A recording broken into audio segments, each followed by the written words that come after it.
പ്രഖ്യാപനം മുതൽ തന്നെ പ്രേക്ഷകർ ആവേശത്തോടെ കാത്തിരുന്ന ചിത്രമാണ് ബറോസ്. ഒരുപാട് പ്രതീക്ഷകൾക്കും ഊഹാപോഹങ്ങൾക്കുമെല്ലാം ഇടയിൽ ക്രിസ്മസ് ദിനത്തിൽ ചിത്രം വന്നെത്തി. പിള്ളേർക്ക് വേണ്ടി ലാലേട്ടന്റെ ഒരു ക്രിസ്മസ് സമ്മാനം. ഒറ്റ വാക്കിൽ പറഞ്ഞാൽ അതാണ് ബറോസ്. പോർച്ചുഗീസ് നാടോടി കഥയെ ആസ്പദമാക്കിയാണ് ബറോസ് ഒരുക്കിയിരിക്കുന്നത്. പോർച്ചുഗീസ് നാടോടി പാട്ടായ ഫാദോ സോങ്ങിൽ നിന്നാണ് സിനിമ തുടങ്ങുന്നത്. മമ്മൂട്ടിയുടെ ശബ്ദത്തിലൂടെയാണ് ബറോസിലേക്ക് സംവിധായകൻ മോഹൻലാൽ പ്രേക്ഷകനെ കൂട്ടിക്കൊണ്ടുപോകുന്നത്.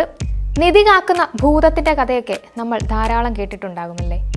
അങ്ങനെയൊരു ഭൂതത്തിന്റെ കഥ തന്നെയാണ് ബറോസും. ഗോവയിലെ പോർച്ചുഗീസ് ഭരണാധികാരിയായിരുന്ന ഡി ഗാമയുടെ വിശ്വസ്തനാണ് ബറോസ്.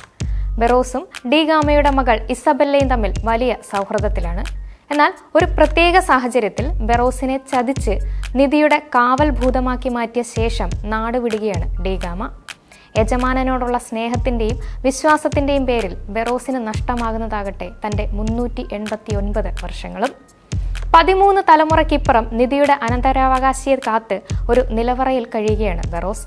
ഒപ്പം ബറോസിന്റെ വഴികാട്ടിയായി വൂഡു എന്നു പേരുള്ള ഒരു ആഫ്രിക്കൻ പാവയുമുണ്ട്. നിധിയുടെ അടുത്തേക്ക് അനന്തരാവകാശി തിരിച്ചെത്തുമ്പോൾ സംഭവിക്കുന്ന കാര്യങ്ങളാണ് ബറോസ് പറയുന്നത്.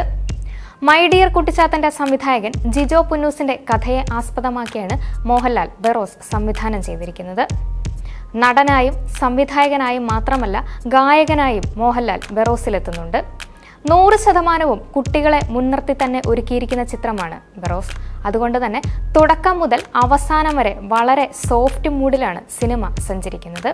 3Dയിൽ തന്നെ ചിത്രീകരിച്ചിരിക്കുന്നതിൻ്റെ ക്വാളിറ്റി സിനിമ കാണുമ്പോൾ അനുഭവപ്പെടുന്നുണ്ട്. ഓരോ സീനും അത്രത്തോളം എഫക്റ്റ് നൽകുന്നുണ്ട്. മോഹൻലാൽ എന്ന നടനിൽ നിന്ന് സംവിധായകനിലേക്കുള്ള മാറ്റം ഒരു പുതുമ സമ്മാനിക്കുന്നുണ്ട്. എങ്കിലും ആദ്യ സംവിധാന സംരംഭത്തിൽ പൂർണ്ണമായും വിജയിക്കാൻ മോഹൻലാലിന് കഴിഞ്ഞോ എന്നുള്ളത് ഒരു ചോദ്യമാണ്. സംവിധാനവും കഥയുമൊക്കെ മാറ്റി നിർത്തിയാൽ സാങ്കേതിക തികവിൽ ഒട്ടും വിട്ടുവീഴ്ച ചെയ്തിട്ടില്ല ചിത്രം. ടെക്നിക്കൽ സൈഡിൽ യാതൊരുവിധ കോംപ്രമൈസും മോഹൻലാൽ എന്ന സംവിധായകൻ വരുത്തിയിട്ടുമില്ല. പെർഫോമൻസിലേക്ക് വന്നാൽ അമ്പരപ്പിക്കുന്ന പ്രകടനമൊന്നും ആരുടെയും ഭാഗത്തു നിന്ന് ഉണ്ടായിട്ടില്ല. കാസ്റ്റിംഗിലും കുറച്ചുകൂടി ശ്രദ്ധ പുലർത്തിയാൽ നന്നായിരുന്നുവെന്ന് ചിലയിടങ്ങളിലൊക്കെ തോന്നി. ചിത്രത്തിലെ നീട്ടിപ്പരത്തിയുള്ള ഡയലോഗുകളും അത്ര സുഖകരമുള്ളതായി അനുഭവപ്പെട്ടില്ല. മായ റാവു വെസ്റ്റ്, തുഹിൻ മേനോൻ, പ്രണവ് മോഹൻലാൽ തുടങ്ങി ചിത്രത്തിലെത്തിയവരെല്ലാം അവരവരുടെ ഭാഗങ്ങൾ മനോഹരമാക്കി. കാലഘട്ടം ചിത്രീകരിക്കുന്നതിലും ചിത്രം ഏറെക്കുറെ വിജയിച്ചിട്ടുണ്ട്. 2 കാലഘട്ടങ്ങളിലൂടെയാണ് സിനിമ നീങ്ങുന്നതും. സിനിമയുടെ സംഗീതവും പശ്ചാത്തല സംഗീതവുമാണ് മറ്റൊന്ന്. ആദ്യം പറഞ്ഞതുപോലെ തന്നെ ഫാദോ സോങ്ങിന് ഒരു പ്രത്യേക സ്പേസ് സിനിമ നൽകുന്നുണ്ട്.